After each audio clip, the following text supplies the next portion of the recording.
It was on the 24th of December that I finally reached the last volume of Professor Craven's journals.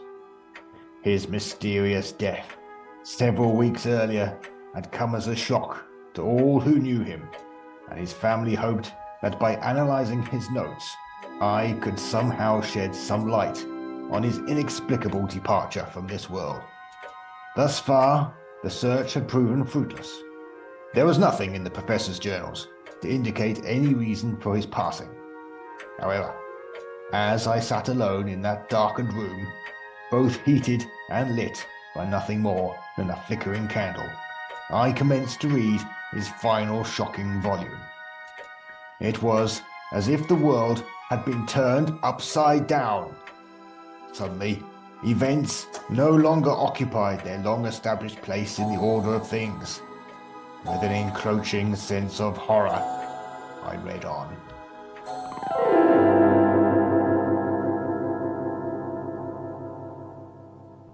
Good morning, Vietnam, or wherever you are, because you're listening to Time Ram. It's the podcast where three blokes get together and talk nonsense about Doctor Who. Usually it's the wrong Doctor in the wrong story, but not this week. This week is our Christmas special. It's the extra tinsel atmosphere. Yay. Yay, hurrah. And we're doing an unusual experiment. This was suggested by one of our fans, Lurking Latinist on Tumblr. Thank you, Lurking. We got fans. That's fantastic. I love that. Yeah. Did I say that? Yeah. Our fan. Yeah. Fan. Right. Okay. Yeah. No, there are at least two fans on Tumblr, which is great. So, two. Excellent. You know. Well, that's more than there are on Twitter. Yeah. Well, that's true. Twitter is just a howling vortex of mayhem at the moment. So. A howling candle. Howling vortex of apathy. The gamers are still active. The gamers are still happy on them. There's just a black hole in the screen, and you feel it sucking your soul through your. That's Twitter at the moment, but using the internet. I mean, I haven't had any portals to Satan just by accessing websites. I don't know what happened to you there. That must have been Satan. Your voice literally just went. Oh, really? Yeah. Oh, well, it wasn't like, okay. Sorry, Elon. Maybe you're having a stroke or something. I thought you were getting sucked by Satan. So, it's kind of. I should explain what we're doing. So, yes, this terrible experiment. We're going to swap an episode from the Sarah Jane Adventures and an episode from Torchwood and kind of see what happens. So we took the first two series of Torchwood. I ignored the Children of Earth and whatever the hell that fourth one is. So that gave us 26 episodes of Torchwood to choose from. And Miracle Day. Day. I can never remember it, ever. Right. I look at it and then it goes out of my head. Is it like the Feast of Stephen to you? I feel I know the Feast of Stephen slightly better. Right. I've certainly seen it more often. Well, listened to it more often. Yeah, and there's 27 different stories in Sarah Jane. So we picked an episode, and for Torchwood, it was Something Borrowed, which I think is about episode 22 or something like that. Mm. Yes. So I should confess, I have not watched any Torchwood since it was originally on. Mm. I'm going to be honest and say that I never particularly rated Torchwood. No. I watched it, and I thought the two weekly series were all right. Children of Earth was good. I really enjoyed Children of Earth. Yeah, that was good. Yeah. Miracle Day was awful, and to this day, I've never watched it to the end. But you miss much. When fans go on and on about it and say they should bring it back, I just think, why not? Yeah. Plus, it becomes difficult nowadays. Like now that people are getting annoyed about Barrowman getting his knob out. Yes, he's a bit persona non grata now. But yeah, they ended Miracle Day with like a cliffhanger, and it's like, clearly you're never getting another series. What the fuck did you do that for? Very stupid. So there can be a revival in about 18 years' time. Yeah, from that cliffhanger. Well, it's not quite as bad as Blake Seven, it's not a case. No, true. If you kind of watch them in order, though, you get to Children of Earth, and it's a bit like Russell T just going, "Stand back, love, I'm in charge." Yeah, basically showing them how to do it. Indeed, yeah. Indeed, yes. Well, yeah, the first two series, of course, scripted and edited by our friend Chris Chibnall. Mm-hmm. No, Yeah. Chris. No. I want to see what happens there. The annoying thing about watching something borrowed was I kind of got to the end of it, then there's the next episode thing. And the It was next that. episode is the one by PJ Hammond, which was the Mm. only one I had a really Yeah, Hmm. tangible memory of. Yeah, I'd have loved to have done that one. with Julian Bleach in it. with Julian Bleach. Yeah. Yeah, that's Yeah. a really good one. Yeah, yeah. This is the comedy one. Something about it's not a typical episode of Torchwood. No. It's a bit different. And That was I mean, comedy. Hmm? That was comedy. Yes, It's got a man being meant to sucked be, off. yes. What do you want? Yeah. Yeah, there's comedy fellatio in it that turns into something else. Yeah, that's all there. Yeah. Yeah. I mean, this was one of my first thoughts. You know, I'm not sure I ever even saw the episode, the original run, because I was kind of patchy on Torchwood. I liked some of it. I have nothing against Torchwood, but Yeah. kind of like you said before, it's it's all right. Yeah. When it's great, it's great. Yeah. I mean, really great, like in Children of Earth. When it's Yeah. it has nondescripts. It has proper Yeah. nondescript times. Well, like I say, I've never watched any of it since. Yeah. I think I struggled to watch Children of Earth again as well because it's that grim. It's kind of Yeah. it's really bleak. So yeah, I've never felt tempted to take it off the shelf, Yeah. even though I bought the DVD. Even though you have it on the shelf, yeah. Yes. Because I tried to get the DVDs out, and they'd sellotape themselves into the box somehow. I couldn't get anyway. Right.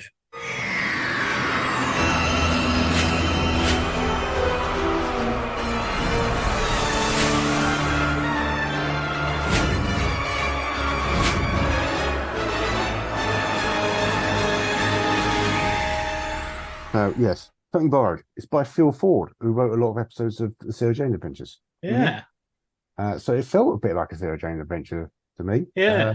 But with Did added sex and violence. But apart from that, Yeah. Yeah. So yeah, I feel like it would fit in. I mean, I watch now. I haven't seen much of the Sarah Jane Adventures either. I'm a terrible Who fan. Though I have watched the reconstruction of the Feet of Stephen many, many times. And so I may not be of a great deal of use in this, apart from from word go, I was going, no, just that's not fucking happening in the Sarah Jane Adventures. The whole outset, the whole kind of she's randomly pregnant with an alien inseminoid thing. Yes. I just thought, right, that ain't happening. No, I mean, yeah. And I immediately started freeforming and thinking, okay, so are we going to get like Sarah's best friend, who she's never mentioned before and who's never mentioned again after this episode, who's suddenly pregnant with it? I think Sarah Jane Adventures was quite good at kind of addressing issues in a way that kids would understand. So you could kind of take the plot, which the central plot is there's some kind of special event that they've got to go to. Mm-hmm. And, okay, obviously the kid isn't going to be pregnant. It's not going to be a wedding, but maybe it's some kind of event that's happening at the school and something embarrassing happens because of alien shenanigans. And, that's what causes the problems, and you can translate it through in that way. Or is there a school in the Sarah Jane Adventures then? Yeah, the Sarah Jane Adventures. So we're on Bannerman Road, where Sarah Jane lives, and she's got I'm a going to son. call her Sarah throughout, by the way, resolutely. All right. Yeah, we can call it what you want. Yeah. She's got a son, Luke. He's got an adopted son. Yeah. And across the road, there's another girl. It starts off with Maria, but then later on it's Rani. Mm-hmm. And then who isn't the Rani? Not the Rani. She's just called that's Rani. confusing. It's She's just a girl called confusing. Rani. Rani. She wants to be a journalist. Can it be the Rani in this? No, it's the Sarah Jane Adventures, so it's Rani. Yeah, but there's no reason why the Rani can't come and meet Rani. The Rani could be behind it all. It's going to get confusing, isn't it? The Rani and the monk who've teamed up. There's the other character as well, who's Clyde, who's like the Joker, and like the other friend. And so Rani, Clyde, and Luke all go to the same school where Rani's dad is the headmaster. Mm-hmm. And so there's a lot of stuff that kind of takes place in the school or around the school. Right. So you could have a story that's set, in the school with some kind of special assembly, and Barney's turned green or something. I don't know, but it's kind of the sort of thing you could do. K9 turns up occasionally, doesn't he? Very occasionally, yeah. Yeah. Mm. So we could theoretically just have it as Sarah and K9. You don't you don't like the regular characters. I just don't like stuff with kids in. K9 has to go to the school. No, it doesn't work. Sarah's best friend that we never heard of turns up. K9 turns up going, danger, mistress. And Sarah goes, blimey, you're right, she's pregnant. She shouldn't be, because I don't know. I think at that point you're kind of moving away from the format of the series significantly. Well, yeah. You forgot to mention that in the pilot episode, there's Kelsey, who is the most annoying child on the face of the earth, and the biggest argument for bringing back caning there's ever been. Yeah, Kelsey's United, but she gets replaced with Clyde. She's quickly. awful. I'm so glad they got rid of her. Yeah. I mean, well, yeah, God, she's so bad. They must have watched it and gone, oh no, no. Imagine being that poor actress. Never seen her since. Saying your fucking words. It was terrible. I mean, Right. Yes. I did watch the pilot. I did watch the first. The pilot is the first episode, yeah. Yes. Yeah. Mm-hmm. I did watch it, but. So you're saying you watched the pilot, but you haven't watched any of the rest of it? I've seen sporadic episodes. I've seen the one that had Matt Smith in it. Oh yeah, that's a good one. Two-parter and Joe. Mm-hmm. I've seen sporadic episodes. Yeah, people keep telling me it's very good, and I really should watch it. And one of these days I will. I'd say one of these days I'll watch Class. Class is terrible. Yeah, that's another thing I've never seen to the end. Oh my god, Class! I managed episode 1. Ends in a cliffhanger, I think, as well. I kind of watched because Capaldi was in it, and then thought, and after the end of episode 1, thought I am not grabbed by anything in this. The characters in that are all so bloody awful. You just want them to all die, just straight away, just die. Yeah, a whole lot of you. I thought I was bad advocating the bringing back of caning. You just saying you want them to die. You want capital punishment for these kids. So fair, where do I go from do here? die? Okay, right. But yeah, no, it's just fucking awful. Well, I was thinking for this story, what we could do if we're going to have some character that isn't Sarah Jane and isn't the kids getting up the duff. If Polly. we said, sorry, Polly. No, not Polly. What we could do is set it in the Maria era near the beginning and have her awful mother who's pissed off with a toy boy and left her with her father, who keeps coming back into it and is just dreadful. Have her getting knocked pregnant. up. Yeah. On her wedding day. She's married her awful boyfriend. Yeah. Well, I don't know if she's got. It seems to me the fundamental decision is who's getting pregnant. This seems to keep coming up in time round. I don't know why. Is it Sarah or is it not Sarah? I don't. Dramatically, Sarah. I don't think it should be Sarah. Sarah is more effective, obviously, but I couldn't see it being Sarah either. Yeah. Okay. Well, if someone has to get pregnant, I guess it's got to be some kind of adult that comes in, which. Yeah, it could be Maria's mum. I think Maria's awful mother is a good candidate. Joe Grant. Joe Grant. Yeah. I don't think so. Fine. Somehow. Mike Yates, unexpectedly. Okay, well, let's have a look at the plot then, such as it is. So, I mean, the episode as it stands opens with Gwen telling Jack that she's getting married. Yeah. And then we cut between various scenes. She's having a hen do, and then on the same evening, she's chasing down a shape changer, who we get a bit of an action sequence, and it bites her arm. I should say he bites her arm. He bites her arm, and then gets shot up and dead. And that's Friday. That's Friday night. That's a good evening out with Torchwood. It should be Sarah from this, though, shouldn't it? Because this is the star of the show. I don't see how it can be Sarah. And I mean. That's why I was saying. I was advocating one of the kids gets bitten by something and goes green, rather than pregnant. But is that changing it too much? Is that not adhering to the RAM? You could follow the same plot, just not. Okay. Okay. Just a suggestion, if you want someone to get. No, another thing. I don't know. I'm so unaware of the Sarah Jane Adventures that I'm just sitting there going, right. No idea who they're talking about. Good. Just gonna fling stuff in then. If it's going to be one of the kids, I would suggest it's Clyde, because then you're not. Your child's pregnant. No, you can't get No. pregnant. Yeah, but then you're not going down the route of it being a sort of green chili thing about kind of teenage pregnancy. You're just saying, this hilarious idea of this teenage boy suddenly finding himself pregnant, which goes into a sort of comedy realm rather than a kind of It should be social Sarah. realism realm. Yeah. Just because at least she's of age. She's slightly too much of age, and she's not going to be getting married. It doesn't. This is space age. Oh. Well, she I was going can't to get see it. married because there was I one I can't see have it. seen, which is called The Wedding of Sarah Jane. It had David Tennant in it. Yeah, but Where she nearly got married. So now, that was where I first went to. It's kind of like Nigel the Haynes. one where she nearly got married. Yeah. But So it'd be that's the best way I could approach it. just she's in her 60s. How's she going to be pregnant? It's kind of Because space. Well, you put that in. That's a hand wave explanation, isn't it? That's kind of like, well, I'm sorry. I mean, I shouldn't be able to. And someone. The trouble is, Sarah should really be playing the Jack part in this, shouldn't she she? should be playing the Jack Yeah, part. Yeah. that's why it needs to be somebody else, really. Yeah. So Sarah's 10-year younger sister,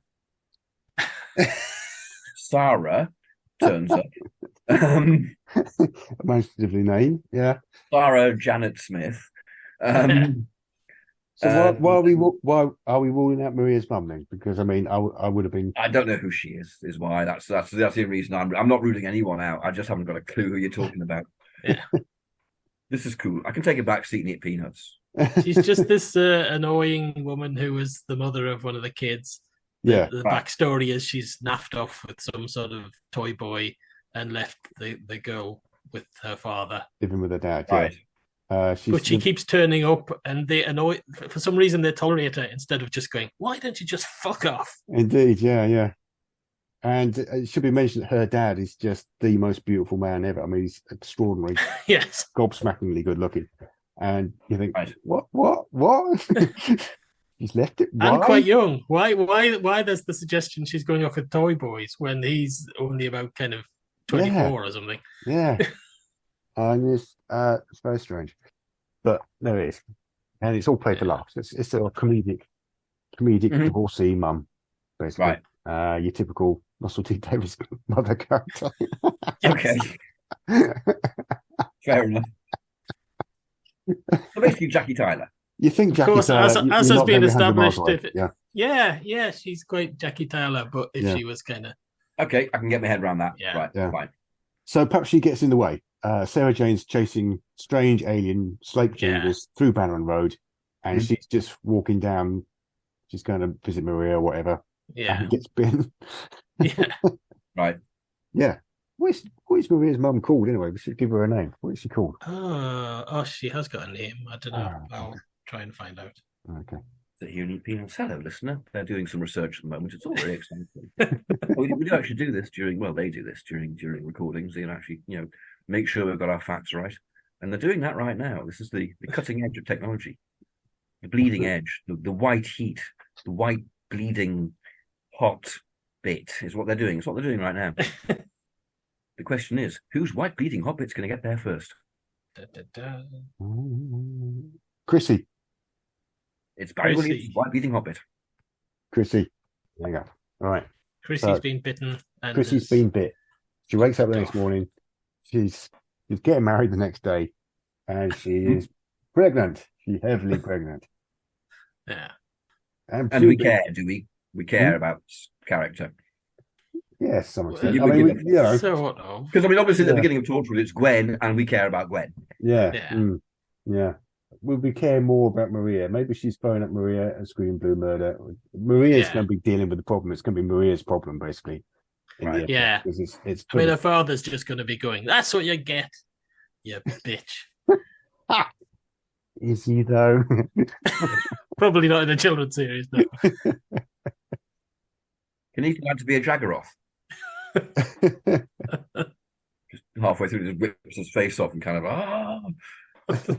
I should work out what his name is, actually. Like I say, I'm just throwing stuff in now because I've got no clue where to go anymore. So expect a lot of random Jaggeroth reels, Alpha Centauri. Yes.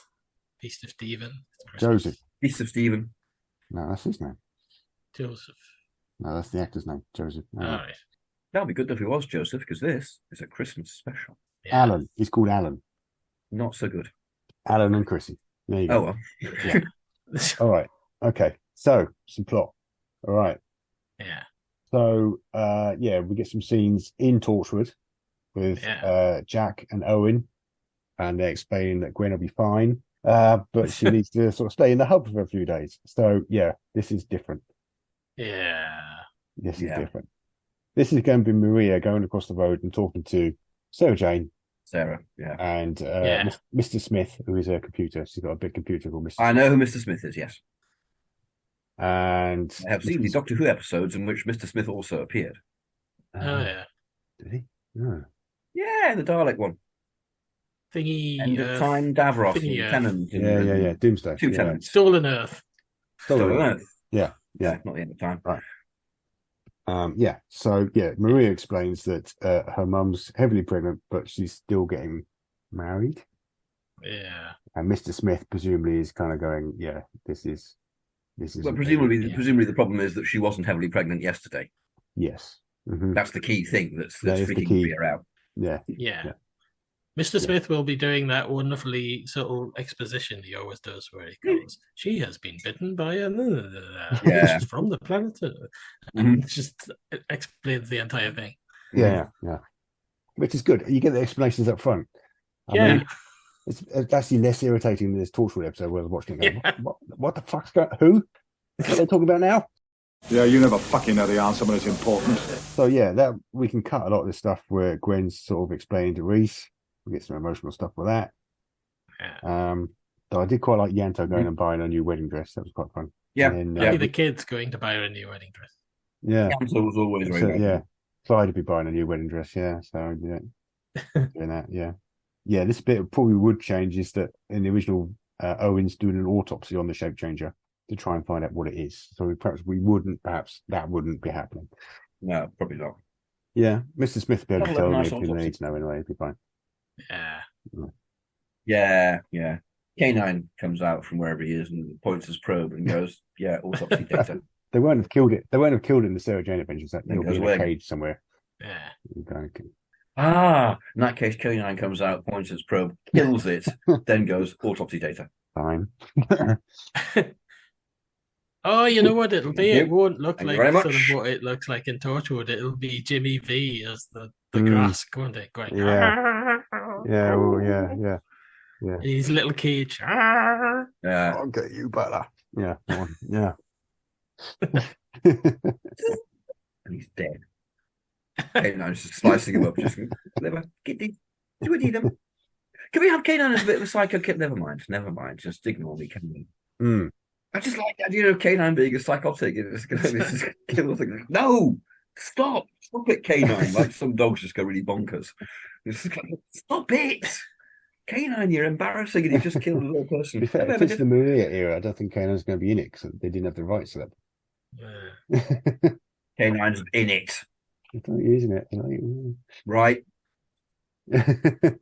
He's just been in it. Right? He's done the autopsy data. That's all I want. Give me that. K9. Ding, ding, ding, ding, ding, ding, ding. I mean, it's basically the pilot for the Sarah Jane Adventures. Is that going to be the longest time between pilot and series ever? Yeah. So it's called something completely different, of course. Yeah, apart from that. Yeah. I've never seen all of that K9 series either, that Australian one. I've never seen any of it. Oh, no. I managed half of episode 1 on that and gave up. No, I've never ever seen it. No. I've heard it starts off with... Yeah. And not particularly interested either. And I know, it's ridiculous. We were killed for this in the 90s. Any of this stuff, we've been all over it in the 90s. It's just crazy. Yeah. Yeah. Maybe it'll happen again. I don't know. Yeah. I bring you greetings from all Daleks. Who's that terrible woman? Show us your tits and I'll tell you. You are disgusting. I should have mentioned earlier, at the beginning of this, I really don't like the Sarah Jane Adventures music.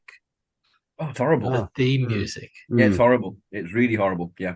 It's trying to be Doctor Who, but it's not quite. Yeah, well, I can see exactly where they were going. They were going for a kind of Hardy Boys and Nancy Drew, if anybody remembers that. They were going for that sort of music, but it's awful. It just sounds like it's been made up on the spot. I think it sounded like some sort of. Actually, having not seen the Harry Potter films, I don't know what the music's like, but it always evokes kind of, this is like Harry Potter to me, which immediately made me go, kids show. Exactly the way that we didn't get, things like the Tomorrow People didn't give a fuck about how you felt about the opening music. It was going to terrify you.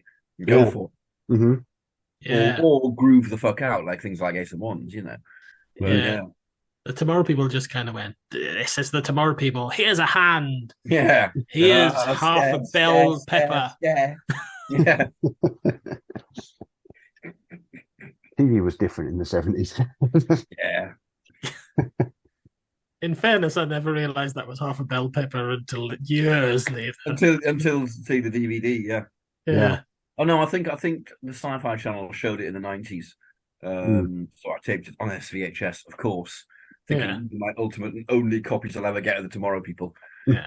And I did at one point just stop frame through them all, just jog and shuttle through them all, just going, what the hell is all this stuff? And went, wow, it's just like it's like.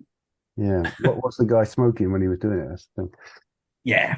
He was smoking 1973, pure 1973. He wasn't even smoking it; he was just getting it straight into his veins. Yeah, intravenously.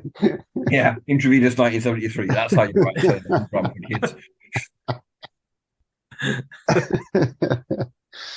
I may be biased. So we should talk about this Sarah Jane Adventures episode. Yes. So the families are arriving at the hotel where the wedding's taking place. I'm guessing that probably Alan and Maria have been invited. I mean, it's Alan will be there. Yeah, because she's all around his bloody house, isn't she? Yeah, so exactly, she's going to invite him. She's going to invite him to her wedding. Yeah, of course she is. Sarah's just invited herself. Sarah's, well, yeah.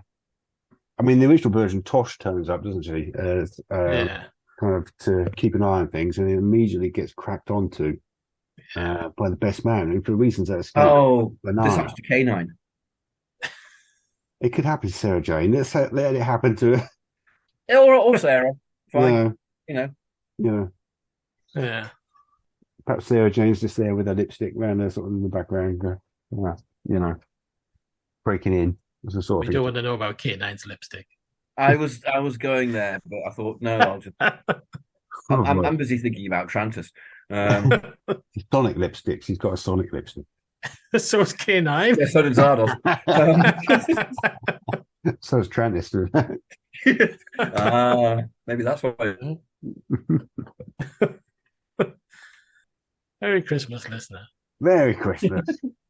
Some festive fun here. Sorry, K9 Sonic lipstick rather broke the indication there. Affirmative.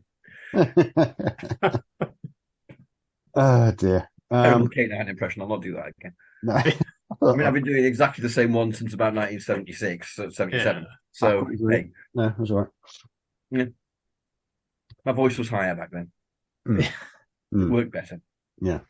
Okay. So Sarah Jane's there. We get lots of scenes. Could you please just call her Sarah? Please. It's just the whole Sarah Jane thing really grates on me because they keep doing it in the new series, right? I've got a problem with it. And it's like a brand. Yeah. It's like it's like no one ever goes, "Hello, Doctor Who." Yeah. Just Sarah. Christ's sake. Okay. Like the Doctor called. I will call her Sarah. It's fine. Thank you. Excellent. Not going to go at you, Baz. I'm having to go at the BBC marketing department, who clearly decided she must be called Sarah Jane all the time. Yeah. Russell decided it. I would imagine. It'd be kind of fuck him then. Fuck him with K9 Sonic lipstick. He's got nothing to do with Doctor Who anymore. Okay. So I'll work out what the fuck's going on. Right. So there's lots of scenes which really we're not going to have, but there's scenes here where they're debating what to tell the parents. There are lots and lots of scenes we're not going to have. Yes. Just all this bullshit, really. The people whinging at each other.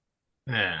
I mean, this is what grates with me in the episode. But the Sarah Jane Adventures characters are better drawn and more subtle than this.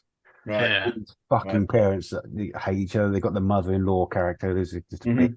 All these fucking cliches, and it. That was a bit. There is Hughes, completely There's wasted. Yeah, it's Hughes, but bloody hell. Yeah. Yeah. And then Reese just telling. Sorry, that's a great little bit to slip out. Could have Neris Hughes, but bloody hell. It was nice to see her there. But Yes, it was. the Yeah. character was just, not well thought through. Yeah. So, yes, this is all going on. Anyway, so we got some comedy scenes here with, she's a bit fatter than usual. Hooray. Meanwhile, back at Bannerman Road, I guess, Mr. Smith has realised he's found a Proteus gland, and he's realised this shape changer is, Nostromite. Yes. Yeah. Yeah, it's a Nostromite. So, yeah. Whose name is Trantis, by any chance? Trantis a Nostromite? We don't know what he is. Okay. So yeah, these Nostromites apparently, well, certainly in the original version, they reproduce by the males carry the eggs, and they impregnate people through a bite, and then the females even more dangerous, and the female kind of takes it back once it's grown a bit. It's basically kind of the female of the species is more deadly than the male. Yeah, which seems a bit dated. Yeah, watching it did seem a bit dated to me. Yeah. As a concept. Yeah. It's as a tone, Mm-hmm. In this version, it's not going to be that it kills her to take the baby, is it? It's going to be they just kidnap her and take her into space. People die in the Sarah Jane Adventures, don't they? I've seen people dying. Yeah, but yeah. Just not quite in such a grisly way, I would think. Yeah, okay. So Luke and Clyde presumably realise that they need to get to the wedding to kind of warn them. Yeah. Because their mobiles have stopped working. I don't know. And K9 goes, ride on me. I can go at immense speed. And they kind of perch themselves and stand on K9. And K9 goes, no? Oh, well, please yourselves. I don't think Tom ever did that. Is it just me, or is Clyde the most proactive person in the Sarah Jane Adventures? Almost everything that happens because of him pushing the story forward. It frequently becomes the Clyde show. Which is all to the good, quite often, frankly. But So, back at the wedding. Right, this is where it gets interesting. So, this Nostromite's mate is at the wedding. She's there. She's manifesting as a hot babe who cops off with one of the awful fucking people there. Yeah, they're awful. They are awful people. Terrible people. And then the next thing we see, she's biting his cock off. And she doesn't really stop there because she just nobbles all the way through his intestines, his pelvis, the entire kind of. I'm guessing this isn't in Sarah Jane Adventures. No, this is not happening in the same. Something else, maybe. Be a bite of the neck, something like that. Something just simple and vampiric. Yeah. She kind of. Well, she webs someone and they get goo to the bed. Yeah. She goes tosh for some reason. Something like that. Yeah. Some kind of venomous thing that she can spit at them. That kind of. They love a bit of goo in kids. They'd love a bit of goo. Yeah. I mean, this is gratuitously violent, isn't it? It's kind of. It's ridiculous, but yeah. I did always get that feeling in Torchwood that they were doing that simply to go, oh, it's not Doctor Who, Yeah. Rather than necessarily for any. There's a lot to be said for less is more. Yeah, definitely. It's interesting if you watch the first episode of Torchwood. There's people saying "fuck" all the time. Yeah, and then it just kind of goes because somebody at the BBC must have went, "Yeah, tone it down," because it's really noticeably not in the rest of the episode. It's a bit like the new Star Treks, isn't it? The Discovery. Oh, we can say "fuck" now. So they were saying "fuck" constantly for a little while, and then they got bored of it and kind of stopped again. They realised that what everybody else knew, that it really adds nothing to Star Trek to put that in. Yeah. So who's in Tosh's place? Who gets webbed up with Sarah, The maybe? DJ guy. Sarah Sarah? get webbed up. Did Sarah get webbed up? Isn't Sarah being Jack? Not at this point. If she's all at the wedding, I kind of had her all at the wedding, so basically, Right. as well. I suppose we are cutting an awful lot because it's only they're 25-minute episodes, aren't they? So Mm. Jamie. And this Maria's doing that bit, so then Sarah can get them there in her car. She can get Mhm. Clyde and No, Riley on K9. so Sarah can bring Clyde and, and Luke and Maria's there, getting come to her bed. Speaking down I the think I M1, had Sarah music doing blaring, bow, bow, bow, bow, bow. I think I had Sarah doing that because in the original version, bananas cracking onto her, but we can do some version that Yeah. works. We don't want to get Sarah just kind of webbed up and left. Yeah. Okay. So maybe Maria's doing that bit. Maria gets come to the bed, or Alan, or one of them. I don't know. Somebody gets come to the bed. So yeah, there's some comedy scenes there with Tosh come to the bed with this bloke that she hates, crushes his balls, which is quite fun. Yes, I remember that bit. Yes. So that's probably not happening either. No. There's some other stuff. Gwen telling her dad that the baby's an alien.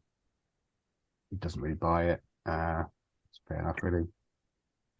Comedy shenanigans, really. Just shenanigans. Yeah. None of Can't which really fits describe the at plot. all. Yeah.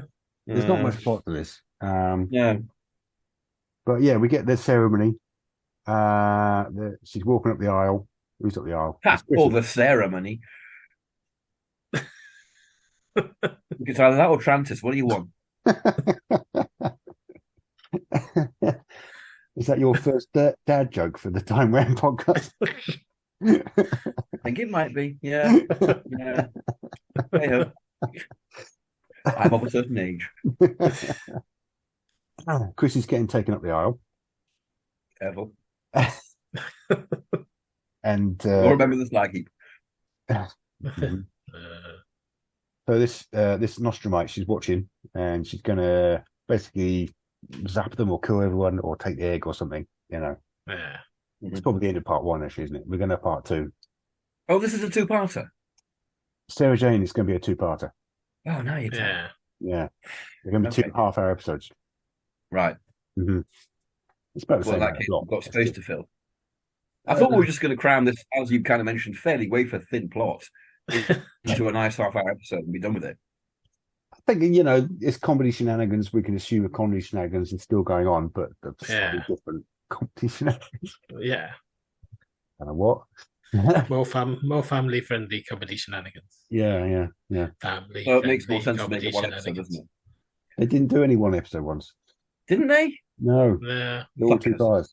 I see. Right.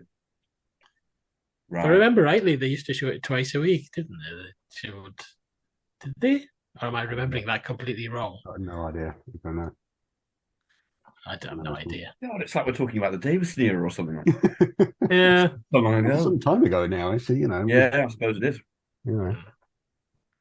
Some time ago that Slayton died. Yeah. That's what, 2011, sadly? Yeah. So Yeah. it's been on a little while. Yeah. Francis is still alive, though. Francis, But we're going to need him if it's two-parter. who played Travis? No, not the actor. Trantis is okay. still alive. The actors, all The character. the actors who played Trantis are dead. The fictional alien character is still alive. Okay, good. Yeah. Absolutely. Scudding about Uranus, going, I smell terranium. Okay. You're welcome to invent material to pad out part 2, but you'll come back to Trantis. You'll need Trantis. I'm just moving on. That's what I'm doing. I'm moving on. Okay, that's probably wise. Right. All right. So this is where Sarah comes in. She stops the ceremony. Everyone kind of tolerates this. So Chrissy gets taken back to one of the rooms and try to persuade not to go ahead with it. She's not into this. She's definitely not into this.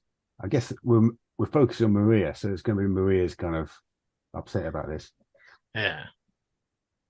Meanwhile, actually, is it Maria? Maria's getting unglued from the bed. She's getting saved Yeah. by Clyde and Luke. K9. K9, if you insist. Yeah. Would need his nose laser.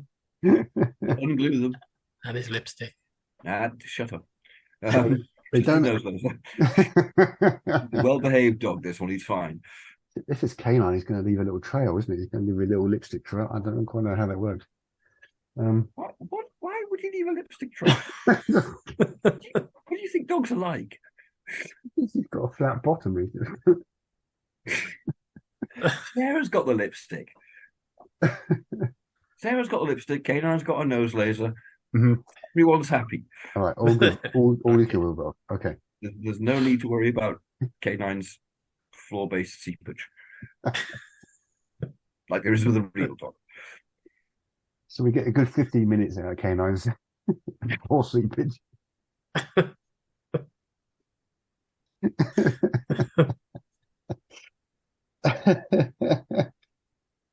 Kiddie-friendly program. Well, if you need to fill time, you could do a section here where Canine and the rest of them, whoever they are, have to be very clever and careful about getting people out of the goop, otherwise the goop will explode. Yeah. Like that, some tension building, defuse the bomb type thing. Yes. As opposed to finding a bloody corpse on the floor. Yeah, which ain't going to happen, because that was fairly graphic. That was pretty graphic. Yeah. Yeah. So, yes. Yeah, well, we can have this creature running around the hotel creating panic, spitting at people, causing problems. Mm-hmm. So this kind of ties into the bit where the wedding really starts to go quite badly wrong.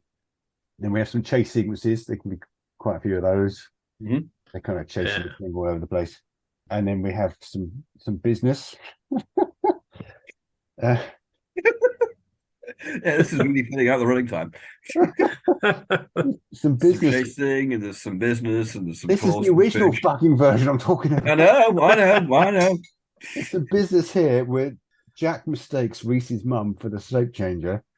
Yeah. And starts slapping around. And then, the real shape changer turns out to be Gwen's mum. Yeah. Somewhere else. And then Gwen shoots at it and he runs away. Yeah. So does that mean Sarah gets it wrong and runs in and starts slapping someone around? Get it wrong, yeah. Excellent. Yeah. Nice. People, less violently, and then, causing problems, getting chucked out of the room. Yeah. That sort of thing can be going on. Yeah. Cool. The original really does feel like the confrontation at in the aisle at the wedding is the natural conclusion of the story. But it's like they've got there and thought, shit, this is only about 35 minutes, so we're going to have to stick some more stuff on. And then you get this when the rest Jack of runs this in wank. and kind of goes, stop the wedding, basically. Yeah. Absolutely. That does feel like it should be the at natural that conclusion. point. Now we get various bits with people pointing guns at each other, which isn't going to happen. And it's quite nice when Sarah might point a lipstick. Canine can pick a gun. Yeah, they can do that. See, told you. There's need for Canine. It's quite nice when Gwen gets a bit badass. That's quite a nice moment. That's about it. Yeah. And then this shape changer starts pretending to be Jack in the original version. They shoot it again, runs again. Padding, really, isn't it? It is. It is. Yeah. And then we finally get the bit where Reese gets given the egg removing device and removes the egg with the egg removing device. Mm-hmm. Which is a nice prop. It's a nice prop. Yeah. I like that prop. And then the shape changer attacks again. Jack turns up with an even bigger gun and shoots it. Yeah. Just need a bigger gun. Yeah. It solves everything. So unsatisfying, really, isn't it? It's not great. So how can we make it more interesting? Sarah's not going to shoot it. No, Sarah's not going to shoot it. Sarah's going to talk to it. Sarah's going to have an impassioned speech. Something about not having had it herself. Maybe they start the wedding ceremony again, and then they use that to trap this thing. They're waiting for it to come in. Right. Yeah. And then they've got Clyde and Luke on standby, ready to take it down with K9. And K9, he's got to stun it straight in the crotch like Invisible Enemy. Down it goes. Yeah. Actually trick it, and then and then remove the egg in ways. ways. And the wedding goes ahead happily. Yeah. Until the moment when they come to saying, I've just caused an impediment, and Trantis walks in going, well, I haven't got enough terranium yet. And Trantis. You know, what you could have instead of all the gunplay is just have them start slinging cake at it, wedding cake, and have a big cake fight. Have a Yeah. pie fight, yeah. More Yeah, goo. Just get goo everywhere. It explodes into goo. Pie fight, everyone yeah. All vomiting that goo. goes on, and then K9 just trundles in and goes zap. Okay. Yeah. and this particular alien species has an aversion to Cream. icing sugar. Yeah. Icing sugar. Yeah. Mm-hmm. Yeah. Yeah. Like you do. Somewhere. So they throw loads of cake at it. Yeah. Everyone gets covered in Basically, it cake becomes Crackerjack. and goo. It's got a It's a comedy severe nut episode. We do allergy. the comedy ending. So Comedy ending, yeah. yeah, Someone gets a nut allergy and swells up to twice the natural size. Comedy ending. yeah. Is this what the Sarah Jane Adventures generally like? Because if so, I'm not tempted to watch them. Not really. No. So they do get gooed up relatively often. Yeah.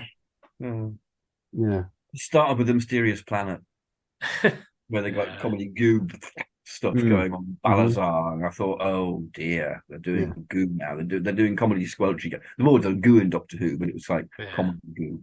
Yeah. And then, of course, we have the final scenes at the wedding where they have to kind of wipe everyone's memory, which in Torchwood they do with retcon. Yeah. I think Sarah Jane they do that as well. Possibly they use retcon. I can't remember now. Yeah. They do seem to got work K9. quite often. Yeah. It's another function of her lipstick. Yeah. Between K9's nose prong and her lipstick, and Trantis's. Well, he hasn't got an M of terranium, has he? He's got an A of terranium, presumably. Yeah. Maybe you have to sacrifice that, and he's kind of like, "Oh, this took me ages to get from Uranus," and he'll go, "Bottom gag," and they put all these things together and wipe everyone's memories. Great. So they lose their memory, Christmas. and then they wake up and go, "Where did this fucking cake come from?" Yeah. Why are we apparently at a wedding that hasn't happened? Yeah. Where am I? Or do they have to spend What year is it? driving everyone back home in Sarah's car bit by bit? It does have the only good line in the episode, though, where Ianto talks about being a wedding fairy. That was great. Yeah, I really enjoyed Yeah.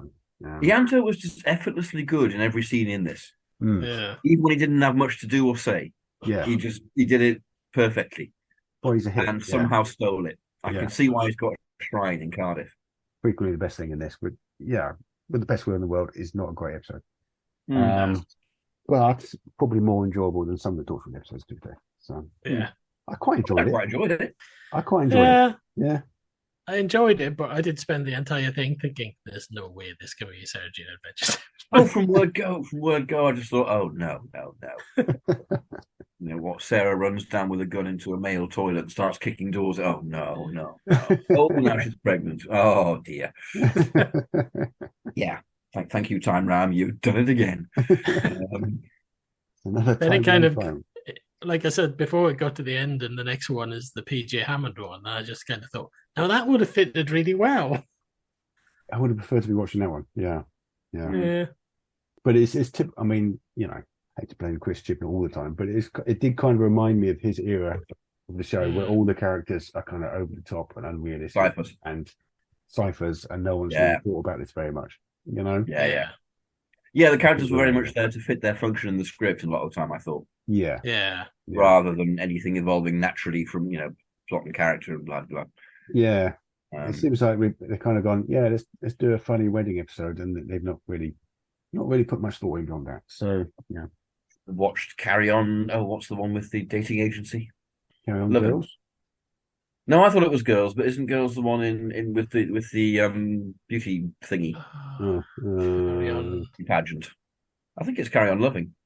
Oh yeah, okay, yeah. Carry On Loving, Which immediately came to mind as soon as the whole kind of like custard pie fight at the end was mentioned. I thought, hang on a minute.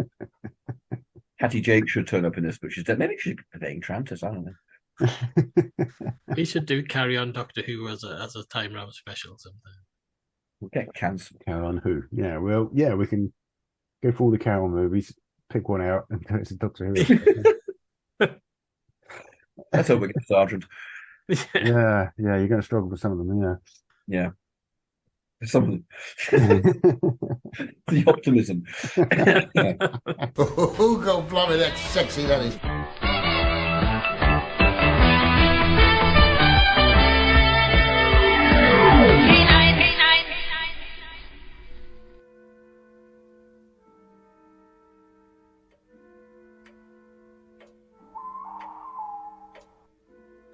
On the evening of December the 25th, I was proceeding about my duties as a constable of this parish when I was directed towards an occurrence at the home of the late Professor Craven.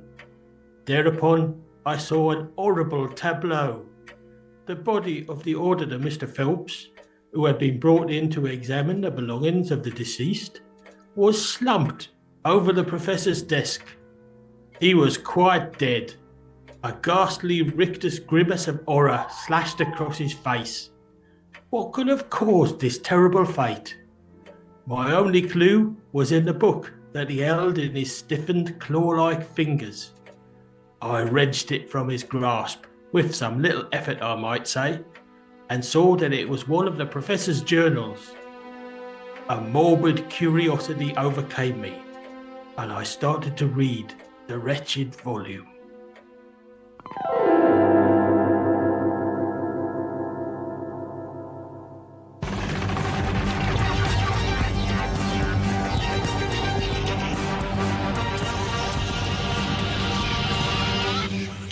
Well, the Sarah Jane Adventures as Torchwood then. Yeah. So, we all watched it, I guess. The Man Who Never Was. Yes. Yes. The last episode, the last story from the Sarah Jane. Yeah. I thought it was a clever story. I enjoyed it. It's good, actually, yeah. I didn't take to any of the kids immediately, though my heart leapt at early mention of K9, but no sign of them. But they kind of grew on me through the course of it. Yeah, I mean, by this stage in the series, a lot of them aren't really kids anymore. I mean, Rani's about 18, and the bloke playing Clyde is actually about 20 or something. Yeah. Isn't Clyde just like what Ryan should have been, but wasn't? Yes. So much better characterized. Yeah. I mean, with Ryan, he's straight down the line. He's funny. He's interesting. You know what he's about. You understand his personality. Yeah. And then, so much better realized. Oh, that's instantly great. And seeing him riffing off Graham would have been fantastic. Yeah, they'd have worked superbly together. Yeah. As actors. Mm-hmm. And it impressed me more than the Torchwood episode as well. I thought the writing was better than the Torchwood one we watched. So. Yeah, who wrote it? I didn't notice at the beginning. Yeah. Sadly, it was Gareth Roberts. Nothing's perfect. He wrote a lot of the Sarah Jane Adventures, I'm afraid. But I bet RTD rewrote it. Yeah. But no, I enjoyed it. I thought it was a good little story. Very kind of, very Who-like.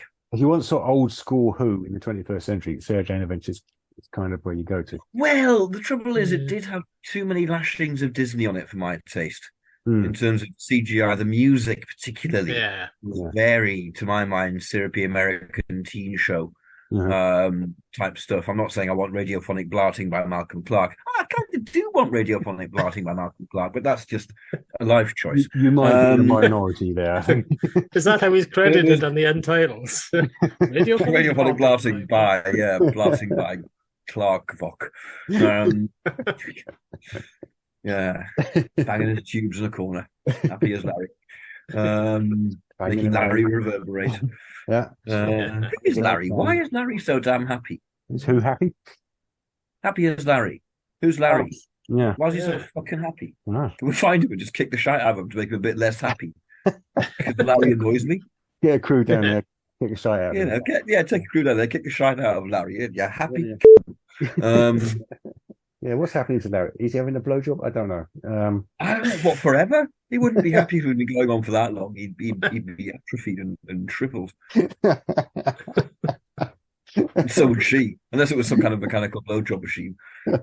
Maybe Larry invented a mechanical blowjob machine. He was really happy about it, but tragically he got caught in this. And is now in a kind of chronic hysteresis of permanent almost orgasm.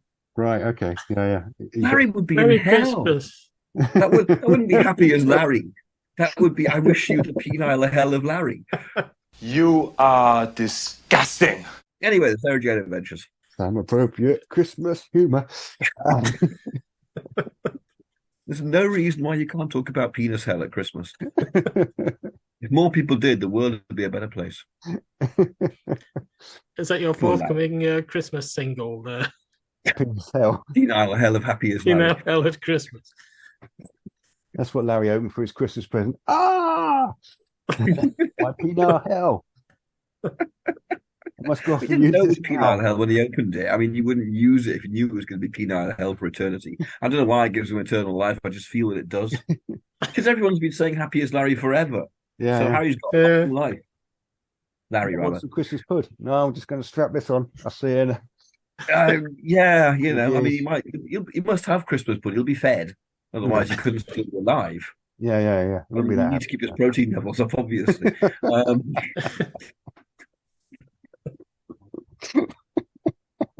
You are disgusting. talk about something else. Well, just carry on. Somebody needs to stop us. Oh, that's what Stop Larry's us. saying. I'll never be able to use that phrase again now. Happy as Larry. There you go. Mm-hmm. There you go, listener. Yeah, that's our present to you. There you May go. that stay with you like a seed. Oh, no, I'm not saying seed.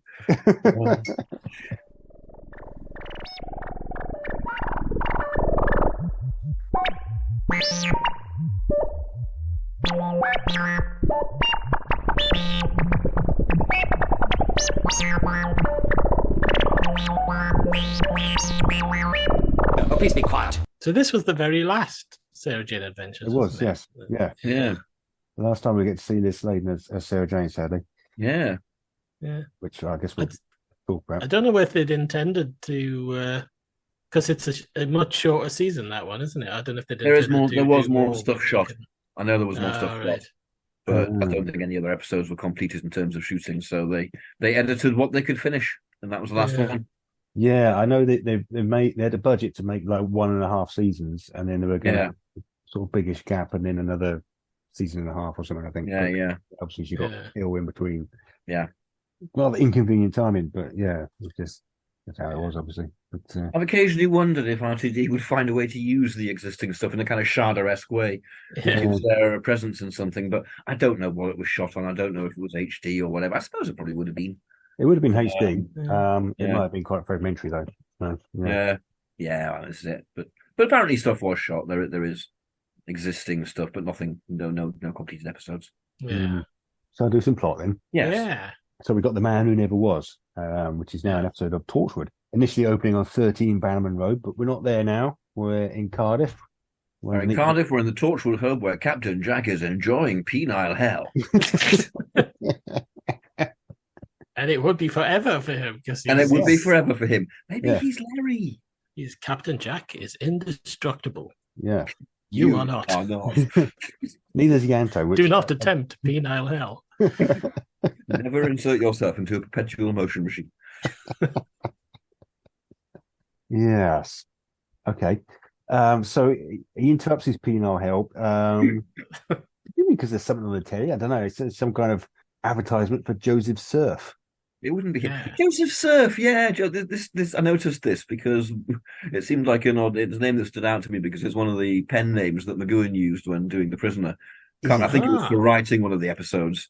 Based, I think, on his mother's maiden name, which was Surf, and his middle name, Joseph. And it just seemed like a name that stood out to me as kind of being that's an unusual name to choose. I wonder if they know there's a Prisoner connection. Gareth Roberts probably does. He probably does. Yeah. Probably would be. So that might be a little reference there. Yes. That's the last fact I can put in. I'm sorry, I'm back to knob gags from now on. Yeah, so Joseph Surf, he's the inventor of the surfboard, which is it's not very interesting. It's basically it's a new computer, or a tablet of some kind, and he's there at his factory where he's kind of his nice office block, where the cleaner, there's a cleaner, she gets grabbed by this little creature and dragged into the elevator. I kind of feel like if this was Torchwood, she'd be there with her boyfriend in the middle of knobbing him, and then killed bloodily. Yeah. Penile hell. Yeah. Be experiencing penile hell. And then get dragged off. I don't see why. Actually, we've established that penile hell happens to Larry. It's why he's happy, but it's gone tragic. Doesn't just random sex isn't penile hell. That's penile nice. Nice. Yes. So what happens to her boyfriend then? Dies. Penile hell. Is he? I was about to say, is he dragged off by the little fella? But that just sounds terrible. that Now, that is sounds really penile. painful. Well, let's be clear. In the Sarah Jane Adventures, there is no boyfriend. Yeah. Yeah. So presumably, if he's in Torchwood, he gets killed bloodily. He gets killed. He gets bloodily Yeah. killed Yeah. by probably not the little guys. No. Yeah. Nice. Rats. Yeah. Unless they eat people. Maybe she gets dragged away. Eh? He gets dragged away or disappears or something, and then he goes looking for her, and there's something more sinister than the little guys catches him. Macra. Yeah. Nice. Okay. Good. Or maybe That's just dead, yeah. maybe just the security. I don't know, but yeah. Security macra. Security macra. He's got security macra. Yeah. Macro woman, like Cyberwoman. But Oh, macra woman. Yeah. like a macro in a bikini. I'd watch the fuck out of that. And then I'd make the Baywatch thing with macra in it. That would be great. Just like really slow motion on the beach in bikinis. Okay, no, that is penile hell. I mean, that's what penile hell? Unless penile nice, is it? you want to put your penis into a macra. Personally, I don't. Well, that's why it's penile hell. Yeah, with their Larry, claws. this is your fault. Snippy. Yeah, well, okay, fine. So fucking happy. See what you've done, Larry? You're happy as Barry, I know.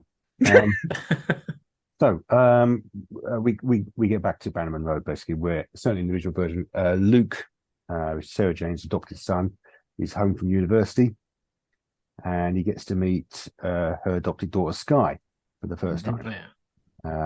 This all happened quite quickly, so they've not even met yet, and that's basically that. But Sarah's been invited to the surf launch, or at least the surf practice launch. They seem to be having a practice launch before the actual launch. Mm-hmm. And so she can take some of the kids, but not the ones that aren't actually technically semi-related to her. So that's Clyde and Rani, who amusingly everyone calls Clarny, have to stay home, while Luke and Sky get to go with her, and obviously get some bonding time. But obviously we're not doing that. It's the Torchwood Hub, so it's Captain Jack. No, it's Captain Jack. Captain Jack taking Eve Miles. Yeah. Even Ianto, while Owen and Tosh have to stay behind, I assume. Right. I mean, you know, yes, the other way around or whatever. Yeah, I don't know. No, I'm down with that. That's fine. Yeah. Instead of Luke coming back from university, it's Ianto coming back from a mission. From the dead. Of some sort. I'm back. Not dead anymore. Well, it's Owen. Like the complete not a history of Britain in that way. What the fuck? Yeah. How does that just appear? I mean, it was there all the time. They misfiled it. It was on a shelf somewhere, and they've cleaned it up. On a shelf. Yeah. Wow. That was mysterious. Yeah. I've been watching some today. Yeah. I have a download on its way down, so I should watch them shortly. Mm. It is a case of, you know, we're a network when you need them. It's coming, you know. Was that on in a kids' TV slot?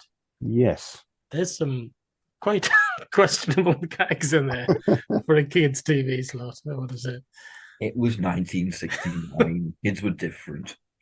That don't something you said. What was it called? The don't. Do not just set. Some of that it's a bit that way as well, isn't it? I mean, it's got the Bonzo Dog Doodah band on it. Really? Yeah. I'm around kids. Yeah, renowned kids entertainers, the Bonzo Dog Doodah band. And tonight we'll be playing The Strain. Yes, that's random. I hate BritBox because I keep wanting to get rid of it, and then they come up with something like this, and you think, "Oh, you bastards!" Now I'm gonna have to keep you for a while. Yeah, I can't afford to pay for Tier 4 streaming services. Yeah. What were we talking about anyway? I don't know. Back from the Dead. Back from it's Owen 20 stories high, breathing fire, his head in the sky, Ianto.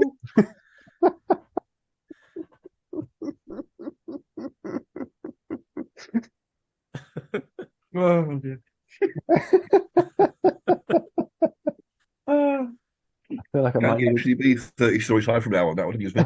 I might need a Christmas tipple to get me through this episode. It's not Christmas yet. Not quite. Okay, so we've agreed that, surprisingly easily, we've agreed that Jack is taking Ianto and Eve. When? Gwen. Eve Miles. Gwen. Christ. Yeah. Yes. The character names have abandoned me. I've Yeah.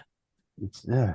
So Gwen and Ianto go into this demo, which Jack's interested in for reasons. Yeah. Probably suspects alien involvement or something. I don't know. Jack reasons. Yeah. So they meet Lionel Carson, who Is is that Peter Bowles? that's Peter Bowles. Peter Bowles. It was lovely to see Yeah. Peter Bowles. It is lovely to see Peter Bowles. He's not in it much, Really? but he's fantastic. Yeah. Old friend of Sarah Jane's in the original version. In this one, presumably an old friend of someone. Jack.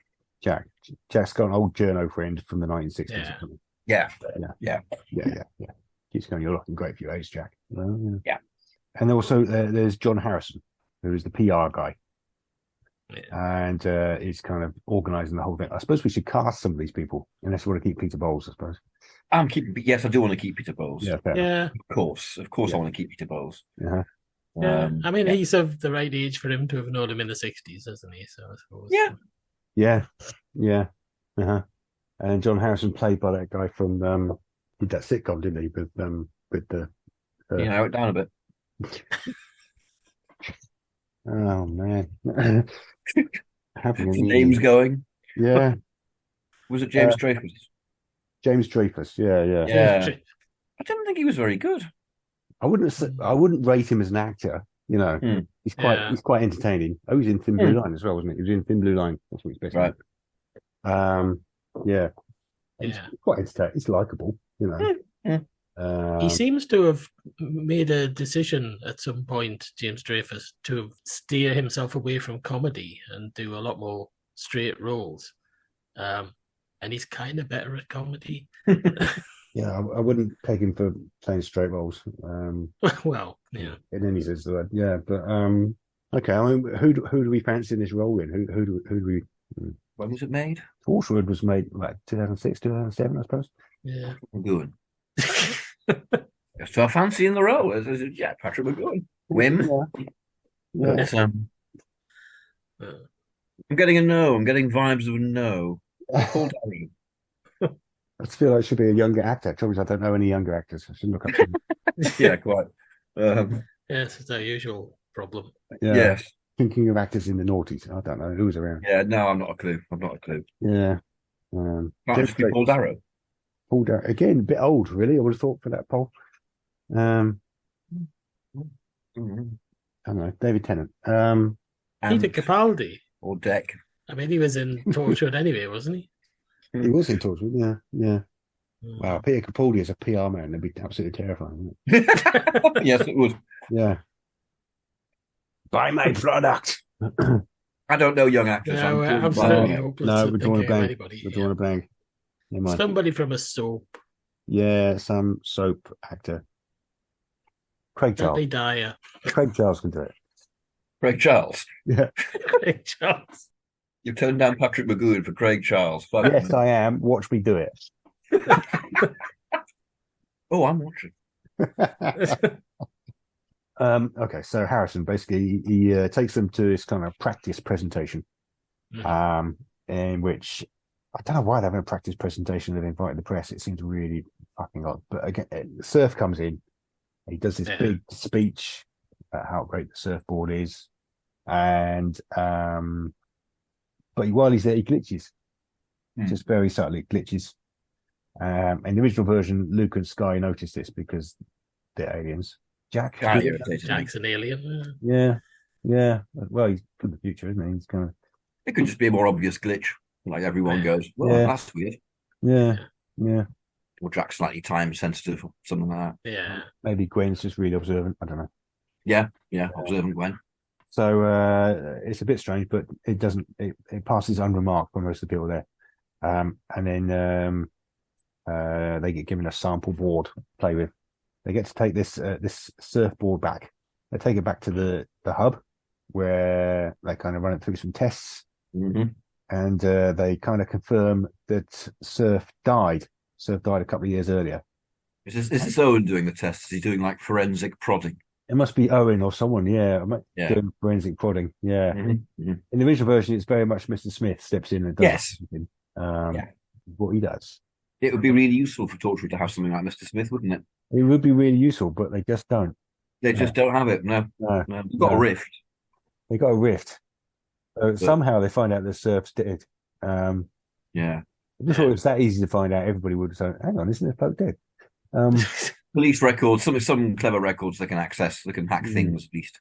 Yeah, maybe. Yeah, they hack into some records, but they find a Surf died, and this glitch confirms that he's been replaced by a hologram. Mm-hmm. So, which is a lovely idea. I really like that. Yeah, it's good. Yeah, I like that a lot. It's nicely set up. Yeah, with his kind of hypno powers as well. Hypno. That's right. Yeah. Can we have him played by Matt Frewer as a kind of throwback to Matt's headroom? Or Matt Berry. You splendid fucker. Either of those, yeah. All the Matts. Yeah. Well, can alternate them. It's another little clue. It's kind of like, sure, he was a different person. Are you sure? Yes. Yeah. I have actually seen Matt Berry playing a straight role, and it's very odd. Yeah, is he good? I think it's Moon that he's in, the Duncan Jones. Oh, yes, yeah, very briefly.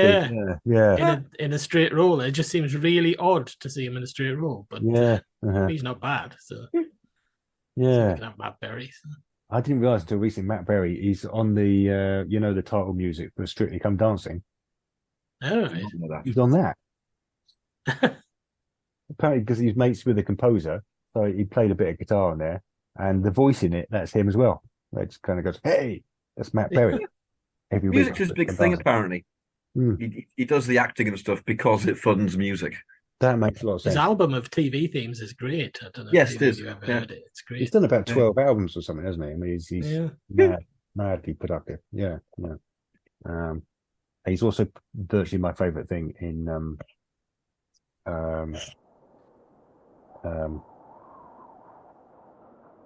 that thing. That thing that he's in. Old age is affecting Barry Blue. If you can give something, please. In the Shadows, whatever it's called, something from the Shadows. What the fuck is it called? What we do in the shadows. What we do in the shadows. That's it. Yeah, he's great at that. He's fantastic in that. Yeah. I mean, all up, but he particularly just. Indeed. Yeah.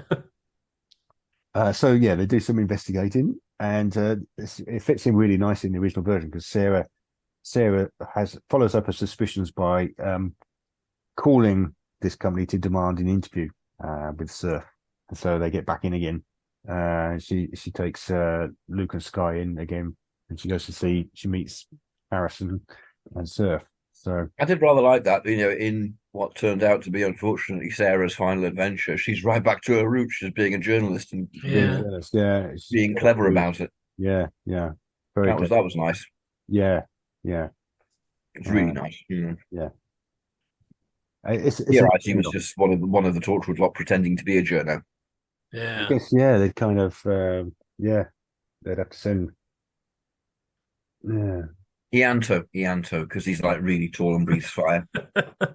Right, okay. Nice. I was thinking they're giving Tosh something to do, but Ianto, if you like. Yeah. He'd answer questions of something 30 stories high that breathes fire. It would be in your interest to give it the information it wants.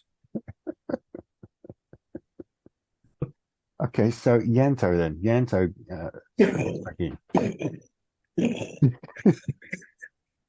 Well, Jack presumably slips around the back, so to speak. Beg your pardon? I said so to speak, and gets in the building. Right. Yeah. Yes. Yeah. Yes. Mm-hmm. Yes. Yeah. While everyone's distracted by the massive Ianto. Yeah, he slips around the back. Yeah, he wouldn't need to stick around the back. He'd all be so incredibly distracted he could just walk in and go, hi. Just right through the middle of the front entrance, straight in. Is this canon now that Ianto's 30 feet high? Is this Yes. Okay. Yes. We're never doing this again, so this is a one-off, isn't it? So we can do what we like. Pray. Yeah. We could have the Donald Pleasants coming back if we wanted. Yeah. Okay, good. So while they're doing that, Tosh and Owen, bless them, are still back at the lab. They're analysing this board. Yeah. Because they know about that kind of stuff, apparently. Yeah. I don't know, Tosh might. And Looking at their ongoing project to shrink Ianto that they've got in the background on boards and things, Well, that's what Owen's doing, isn't it? It's kind of, shrinking. Yeah.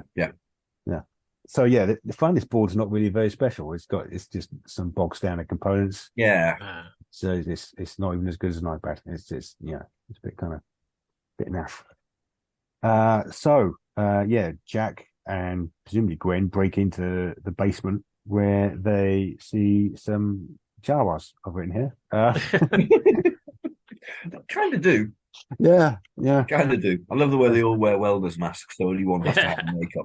Yeah, very much, yeah. You can see where they've saved the money there.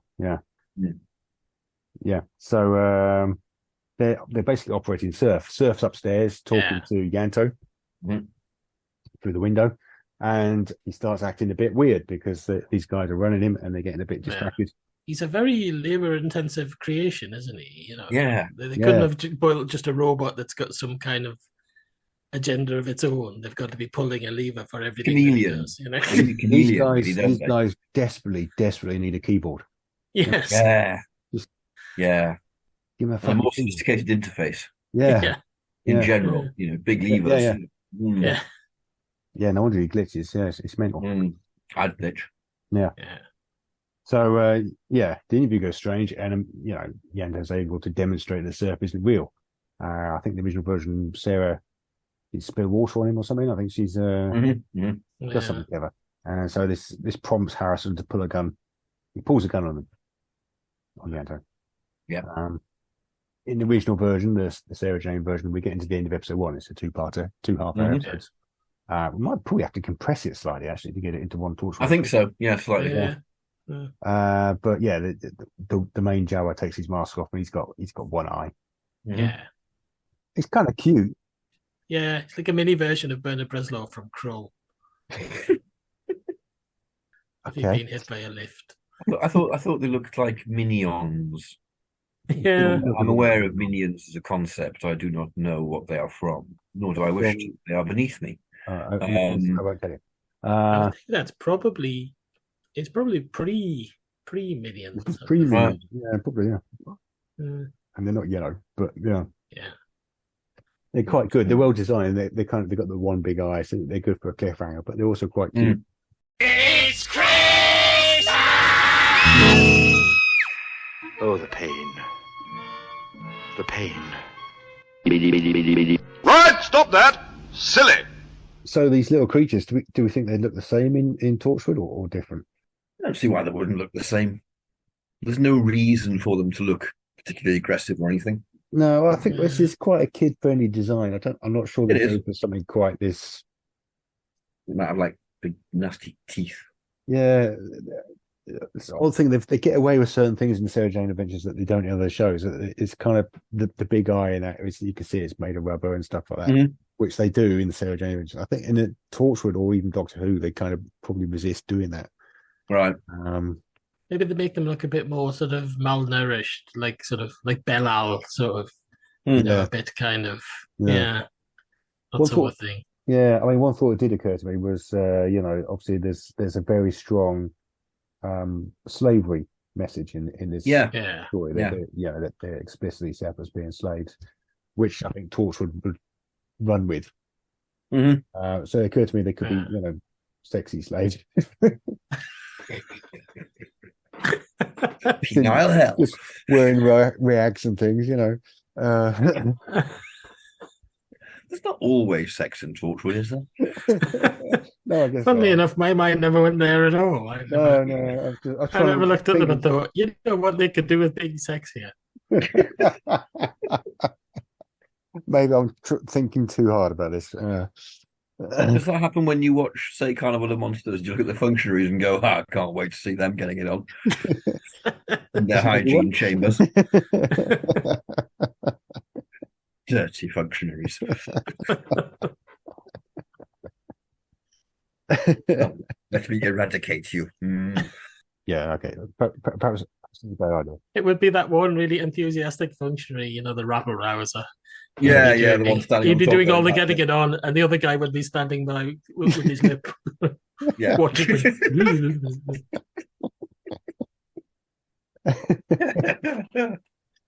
Okay, let's just assume The Yeah, sex life of the functionaries, folks. let's just assume they're a bit ragged and thin. Then, um, yeah. But not. well, that was the other thing. The other sort of angle, isn't it? Obviously, if they're doing a slavery allegory, they're probably they're gonna have more physical abuse, aren't they? They're gonna Yes. be Yeah. Be more violent. damaged, Yeah. scarred. Yeah. Yeah. There'll probably be kind of blows rather than collars that flash. Yes. There'll be whips and shit like that. Yeah, exactly. Yeah. Really hammer it home. Yeah. I liked how it was done in this. I liked the whole slavery thing. It was very nicely integrated. It wasn't belabored. Yeah. No, and they made the point, as you said, it was it's a strong message in it. Yeah. But at no point did I feel like I was being hit over the head with it. I think it does go to show you can do virtually anything in a kids series if you present it in the right way. Yeah. Well, even we were kids. Yeah, absolutely. Yeah, they're called scullions. Here we are. That's it. They're called scullions. Which always makes me think of David Jason's character from Porterhouse Blue. So yeah, they get captured basically. These guys spot Jack and Gwen, and the original version, Luke and Sky get captured fairly easy. I guess Jack's going to fight them a bit more. Yeah, with his fist. With his fist. His fist and his gun. Yeah. I'm actually Torchwood have got guns, haven't they? So basically, they just win at this point. Yeah. Okay. Maybe. Yeah. Maybe. We've also got a massive Ianto who breathes fire. So I don't know what hope anyone's got really. Well, maybe the security macro come in and take them out that way. Oh, the security macra. Are they taking on the massive Ianto? Yeah. Oh, that'd be gargantuan. That'd be fantastic. I love that. And the Donald Pleasance as well. Yeah. They can be a bit sexy. They can be in underwear. The macra, I mean. I don't want to see gargantuan Ianto in underwear. Sexy macra. Mm-hmm. Yeah. With their claws. Claws, yes. They're sexy macro claws. Claws, but they're mystery. Mm. I'm just picturing them coming in with the Carry On music now. With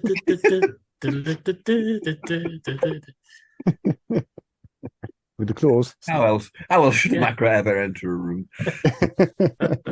Good. Okay, security macra. That's dealt with the fire breathing Ianto then. Yeah, absolutely. Yeah, and Jack and Gwen. So they all get caught.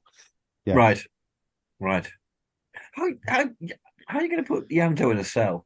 I've been presuming all the way through this that he's not really 30 feet high, but I mean that's Can he still breathe fire?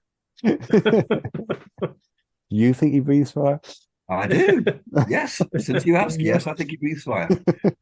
Yep. He's Welsh, isn't he? What's the symbol of the Welsh? Dragon. Leak. Dragon. What do dragons do? Lie. And sit on treasure. And sharpen their claws.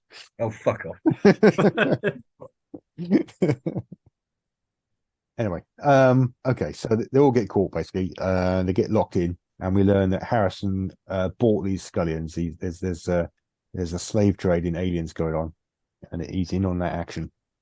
I'm not feeling Craig Charles in this role, I mean, Chris Barry. Chris Barry could do it, yeah. Mm-hmm.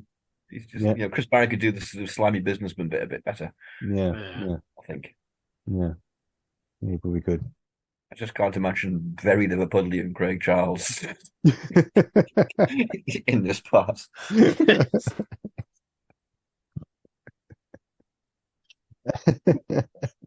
Pay billions for these fucking slaves.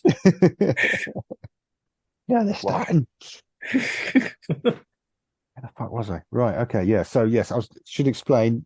This is kind of the billions point for those alien slaves. Sorry to interrupt. Sorry, he paid billions for those alien slaves. Billions. 44 billion. Just hire people for less than billions. Yeah. By the technology that you can make a hologram, hologram fella, and then you don't need these guys. Employ people. Yeah.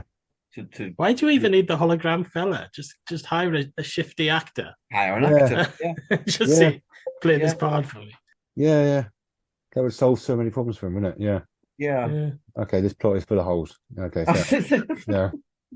I may have to retract my earlier comments about this. Is a really good little story. Yeah, well, it's nicely put together, but when you talk about it, you kind of go, "Oh yeah, hang on." I suppose you can apply that to a lot of the Whoniverse. Yeah. You can, I yeah. suppose. Yeah. You know. The logic is paper thin. Yeah. Yeah. So yeah, the main weakness. Well, no, the main weakness of Serpent is the hologram, but of course we do learn at this point that he's hypnotizing people to Yeah. like surfboard. So Yeah, he's got that power. going for him. He's got Yeah. hypno power. Mhm. So everyone thinks the Hypno surfboard's great when it's actually just quite a piece of tat. Mhm. So it's fine for him to have hypno power, but not for Ianto to breathe fire. I see. Well, I mean, to be fair, Surf having hypno power is in the text, Mm-hmm. whereas Ianto being 30 feet high and breathing fire very much isn't. I've compromised on the 30 feet. Meet me halfway, that's all I'm saying. It's 30 stories, so he's actually about 300 feet.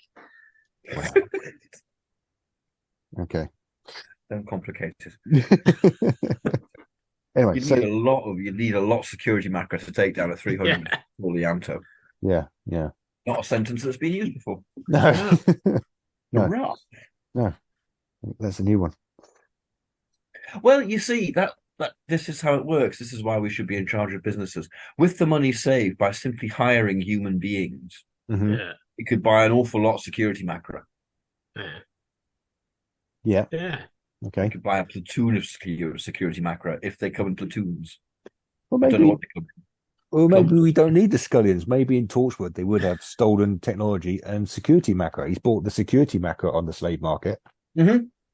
They're a bit threatening and nasty. And then, he's just got some downtrodden computer techs running the Earth program. And macro, I think they've got kind of like mind control stuff going on. Because look at Macro Terror, everyone's brainwashed, aren't they? Yes.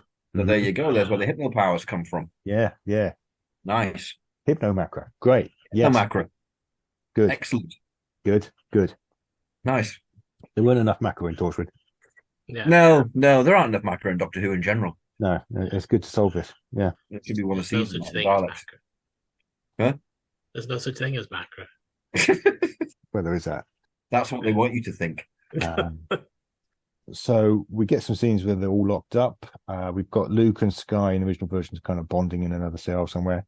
And they contact. What happens is they contact, well, in Torchwood, they contact Owen and Tosh are still back at the lab.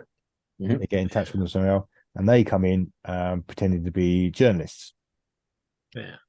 And they manage to get themselves into the proper launch, the proper surf launch, which their basic mission, certainly the original version, is to grab Harrison's pen, because he uses the pen to kind of torture the Scullions. Pain. Yeah, the pain pen. We might do it slightly differently in this version. Yeah. Maybe his pen is a way of commanding the macro to whip the other guys. Yeah, well, maybe that's how he's controlling the macro. He's controlling the macro with some kind of device. Yeah. We keep that. I found the fact that his pen is such an awful prop really nostalgic. Because you get a couple of close-ups of it and you think that's just terrible. Yeah. I was reminded this week, my other half was saying, are they changing 13's sonic screwdriver because it's bloody awful? I was like, yes, it's going to be a new prop. And I was reminded that in Fury from the Deep, apparently Sharon's using a whistle because he dropped the proper prop into the pipe. Yeah. Apparently so, yeah. Yeah, so he's just pointing a whistle. So. And some wit pointed out, the only prop that actually genuinely is sonic then. Yeah. Indeed. So basically, let's say Jack escapes. Jack escapes and frees everyone else. And Owen and Tosh get into the launch. They meet Carson. Carson's there, and they have some comedy moments with Harrison, but they pickpocket him basically. Mm-hmm. Yeah. And okay, in the original version, Mr. Smith calls the spaceship from Sculptos, which is where the Scullions come from. Yeah, okay. This will be Owen and Tosh. Yeah. Owen and Tosh, they call They call someone to come and arrest these macro. Yeah. Someone's coming to come them take the macro away. Yep. Yep. So Fishmonger. the fish. Celestial Fishmonger. The Celestial Fishmonger. Yeah. Might be back this November. Celestial Fishmonger. You don't know. So anyway, in the original version at least, they get the Scullions to the roof. Harrison gets his pen back. And it's going to be a hassle getting the macro to the roof. It is. That's going to be a bit of a pain. It is. We might have to think about this. They might have big service lifts. Yeah. They might be nimble macro. Mm-hmm. Up the steps. That way the macro can do. Yeah. Yeah. And we get some nice comedy. It's actually really funny where Luke and Sky are controlling surf. Yes. And he goes very, very peculiar. I chuckled at those bits and I thought, okay, fine, yeah, this has won me over now. Yeah. It is rather good, actually. Yeah. Would this be the same in Torchwood, or would they have him? I think Torchwood would be less funny. Getting his knob out or something. Yeah, I think there was quite enough of that going on with the stuff. That's out of character. He doesn't normally get his knob out. Oh, it launches. I don't think he needs to get his knob out. He could just, Yeah. He could be in sexy underwear. Yeah. He can start shouting racist epithets or something, It's just Or just the sexy underwear, Or he could get his knob out and Captain Jack could just kind of go, "What? I don't see the problem." Listener, remember, I brought the macro in. All right, I'm innocent in this. I'm trying to keep it focused on the light-hearted, fun stuff. Oh no, I did the entire Yeah, you did. Bob gag at the beginning, didn't I? Oh, yes, you did. That's recorded. Yeah. That's on tape. Yeah. Well, I've changed since then. Yeah. In the last 40 minutes. Right, okay. Oh yeah. Never too late. Never takes very long. So the climax of the story is they have to activate the hypno stuff to get the crowd to grab and smash Harrison's pen. Mm-hmm. And then they get Surf to tell everyone the board's rubbish. Mm-hmm. Harrison runs up to the roof and gets beamed into prison with all the macro, basically. Yeah. And is this a macro mothership, presumably, that's come to get them? I was thinking it was the Shadow Proclamation come to take them away or something like that. The Jadoon. Could be the Jadoon, maybe. Yeah. Jadoon. What are they going to do against the macro? They're going to beam them up. See the size of a macro? See the size of a Jadoon? Just whack with a claw down. now. They got big like hypno rays. All right, you come up with something. Well, macro mothership. Anyway, Harrison gets taken away with the rest, and the cleaner gets a new job in unit. I don't know if she's got a name. She might have a name. She probably got a name. Oh, Adriana. She has a name. It's called Adriana. Yeah. Adriana. That's what she's called. Mm-hmm. Adriana. So she is. So she gets a job in unit. So or Torchwood, maybe. I don't know. No, well, she hands a thing to. Oh yeah, but it's a Torchwood, isn't it? Yeah. No, there'll be unit. Unit. Yeah. Because otherwise, you've got a new member of Torchwood, and that would just be wrong. Yeah. I don't know when we're placing this within the Torchwood continuity. I mean, I'm kind of imagining towards the end of season 2, but I don't know. Well, Owen and Tosh are alive, so. Yeah. Yeah, you wouldn't want her to be working for Torchwood because it's just a death sentence. It is a death sentence. Yeah. It is. Come work for Torchwood. No.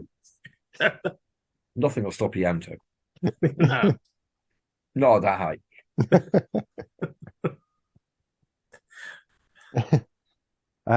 Then we get to the end of the episode, which in the original, the Sarah Jane version, they've cobbled together a final speech from various clips, I think.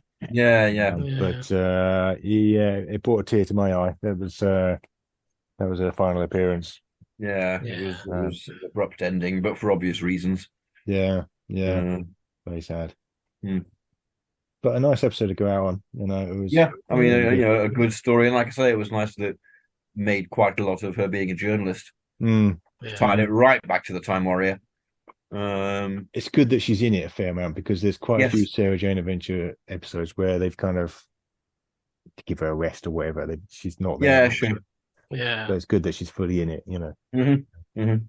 Yeah, I think she's more in character in this story. I think there are some stories where you look at her and you just think it's not really like Sarah, is it? It's this other character, it's this new character, but She's changed. it's very much she is in character in this.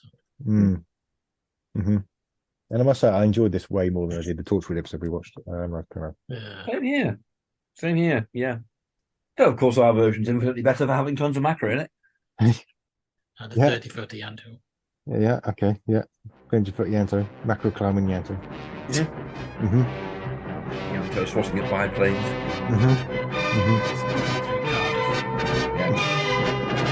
More like biplanes.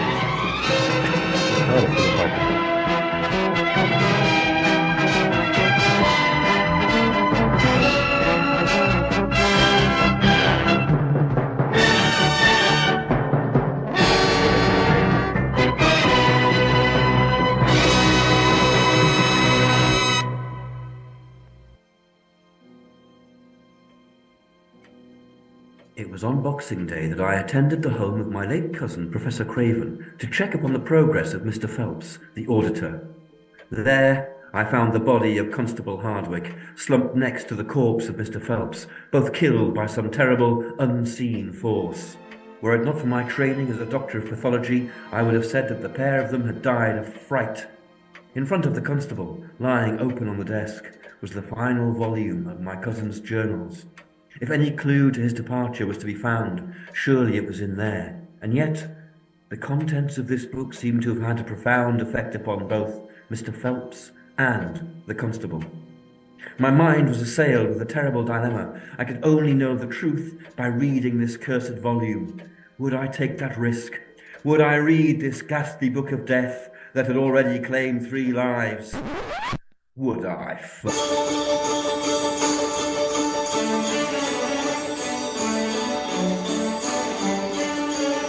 Merry Christmas to all of you at home. I'd like to thank my co-hosts, Paul Ferry. Ho, ho, ho. And I suppose Mr. Rupert Booth. Jingling.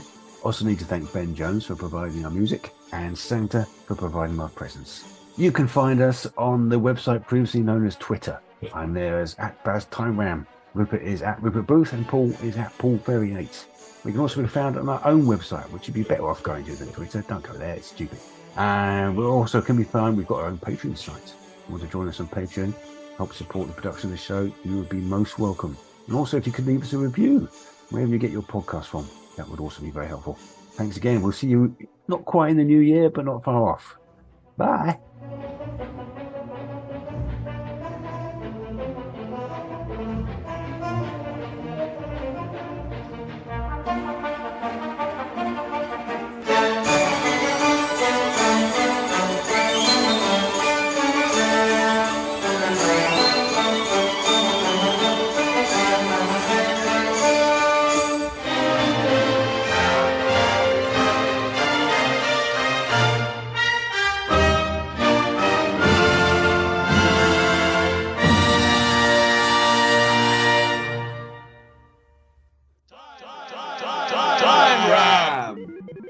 Okay, Doctor. 9. 9. Ooh. 9. In story. 44. Ooh. Trout. Trout, yeah. Surely. Definitely. Trout is... All right.